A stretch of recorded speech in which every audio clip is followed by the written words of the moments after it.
નમસ્કાર મિત્રો, સ્વાગત છે તમારું HNG સ્ટડી પોઈન્ટ યુટ્યુબ ચેનલના એક નવા વિડીયોમાં। મિત્રો, આજના આ વિડીયોની અંદર આપણે તમામ ઉમેદવારોએ જે પોલીસ ભરતીની અંદર ફોર્મ ભરેલું છે એ અરજી કન્ફર્મ થઈ છે કે નહીં, એ તમામ ઉમેદવારોના મનમાં પ્રશ્ન છે, તો એનું સમાધાન કઈ રીતે લાવવું એના વિશે વાત કરવાના છે। આજના આ વિડીયોની અંદર હું તમને જણાવીશ કે તમારી અરજી કન્ફર્મ થઈ છે કે નહીં એ તમે કઈ રીતે ચેક કરી શકશો, અને જો તમારી અરજી કન્ફર્મ ના થઈ હોય તો તમે એને કઈ રીતે કન્ફર્મ કરી શકશો।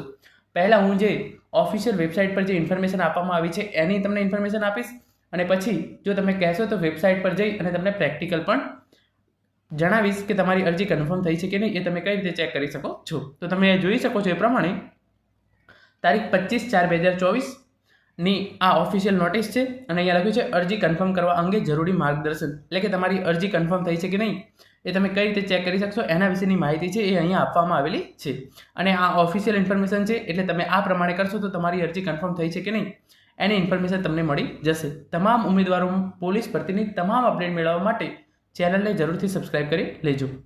ઉમેદવારો તરફથી રજૂઆત મળેલ છે કે અરજી કન્ફર્મ થયા અંગેનો કોઈ મેસેજ મળેલ ન હોય તો અરજી કન્ફર્મ થયેલ છે કે નહીં તે કઈ રીતે જાણી શકાય તે અંગે જરૂરી માર્ગદર્શન નીચે મુજબ છે, એટલે કે ઘણા બધા ઉમેદવારો છે એમને અરજી કન્ફર્મ થઈ છે, એનો જે મેસેજ છે એ મળ્યો નથી, તો એના માટે તમારે શું કરવાનું છે, અહીંયા લખ્યું છે એ પ્રમાણે ઓજસ પોર્ટલ પર અરજીના તમામ વિગતો ભર્યા બાદ સેવ બટન પર ક્લિક કરવાથી અરજી નંબર દેખાશે તે નોંધી લેવું। સૌ પહેલાં તમે ઓજસ પોર્ટલ પર જે તમારું ફોર્મ ભર્યું હશે એને ત્યારે સેવ બટન કરવાનું છે, એના પહેલાં જેવું તમે સેવ બટન પર ક્લિક કરશો એવું તમને તમારો જે અરજી નંબર છે એ દેખાશે। આ અરજી નંબરનો ઉપયોગ કરી ફોટો અને સહી અપલોડ કરવી, આ તમે કરી દીધેલું હશે। અરજી કન્ફર્મ કરવા માટે ઓનલાઈન એપ્લિકેશનમાં કન્ફર્મ બટન પર ક્લિક કરવું, ત્યારબાદ અરજી નંબર અને જન્મ તારીખ નાખ્યા બાદ ઓકે બટન પર ક્લિક કરવાથી તમારી અરજી કન્ફર્મ થઈ જશે, અને 8 આંકડાનો જે કન્ફર્મેશન નંબર છે એ નોંધી લેવો। એટલે કે જો તમારે પહેલાં ફોર્મ ભરવાનું બાકી હોય અને તમારે અરજી કન્ફર્મ કઈ રીતે કરવી એની ઇન્ફોર્મેશન આપવામાં આવેલી છે। પહેલાં જે તમારે અરજી નંબર આવે એનો ઉપયોગ કરી અને ફોટો અને સહી અપલોડ કરવી। અરજી કન્ફર્મ કરવા માટે જે ઓનલાઈન એપ્લિકેશનનો ઓપ્શન આવે છે ઓજસની અંદર કન્ફર્મ, એની અંદર જે કન્ફર્મ પર ક્લિક કરવું, ત્યાં તમારો અરજી નંબર અને જન્મ તારીખ તમે નાખશો એટલે ઓકે બટન પર ક્લિક કરશો અને તમારી અરજી છે એ કન્ફર્મ થઈ જશે, અને જે 8 આંકડાનો કન્ફર્મેશન નંબર છે એ તમને મળી જશે। હવે આપણે આગળ વાત કરીએ તો જો અરજી કન્ફર્મ કરેલ હોય અને કન્ફર્મ નંબર ભૂલાઈ ગયા હોય તો ઓજસ પોર્ટલના હોમ પેજ પર જઈ હેલ્પ ક્વેરી સેક્શનમાં તમારું કન્ફર્મેશન જાણવા માટે અહીં ક્લિક કરો।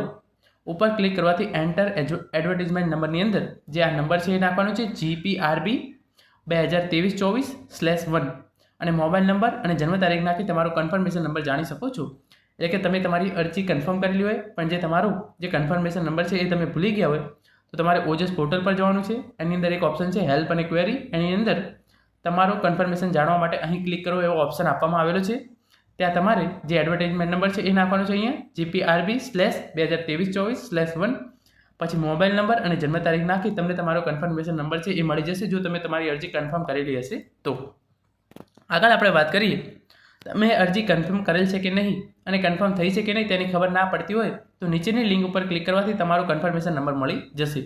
જો તમને કન્ફર્મેશન નંબર મળે તો તમારી અરજી કન્ફર્મ છે, અને જો ના મળે તો તમારી અરજી કન્ફર્મ થયેલી નથી। જે આ લિંક છે એ હું તમને નીચે ડિસ્ક્રિપ્શનની અંદર આપી દઉં છું, જે આ લિંક છે અહીંયા તમે જોઈ શકો છો, આ લિંક ઓફિશિયલ વેબસાઇટ છે એના પર આપવામાં આવેલી છે, આ લિંક હું તમને નીચે ડિસ્ક્રિપ્શનની અંદર આપી દઉં છું।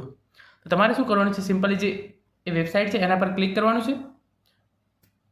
આપણે એને થોડું ડિટેલમાં વાંચીએ તો તમે અરજી કન્ફર્મ કરેલ છે અને કન્ફર્મ થઈ છે કે નહીં તેની ખબર ના પડતી હોય તો નીચેની લિંક પર ક્લિક કરવાથી તમારો કન્ફર્મેશન નંબર મળી જશે। જો તમને કન્ફર્મેશન નંબર મળે તો અરજી કન્ફર્મ છે, અને જો તમને ના મળે તો તમારી અરજી કન્ફર્મ થયેલ નથી।